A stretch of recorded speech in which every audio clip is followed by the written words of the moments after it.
So we're really proud of Green Stuff because it is different.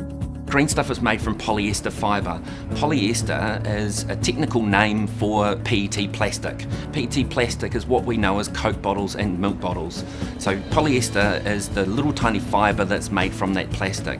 Green Stuff is different because it's made from polyester, but it's also different because a lot of the plastic has had a previous life, possibly as a Coke bottle or a milk bottle. It's also great in the manufacturing process because we don't add any nasty things to it. It is just the polyester fibre that makes Green Stuff that we can reuse it and recycle it at the end of production. So there's no waste going to landfill from our production process.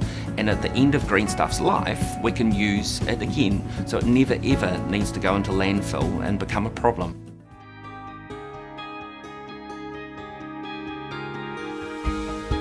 Start of the process is the blending process. The operator loads a recipe of different types of colours of fibre onto a conveyor belt. The fibres are then processed through openers, which opens and elongates the fibres to create a web.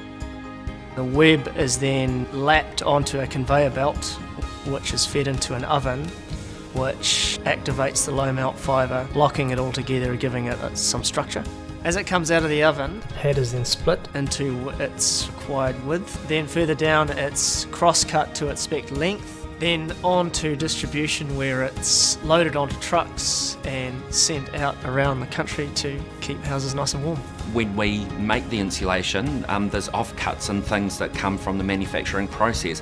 All of that gets chopped up and reused back into the process. So anything that we make is either product that goes out to the market, or we recycle that in-house and that gets turned into more product along the way. So that means we don't have big bags of waste or big rubbish bins of waste from manufacturing Green Stuff.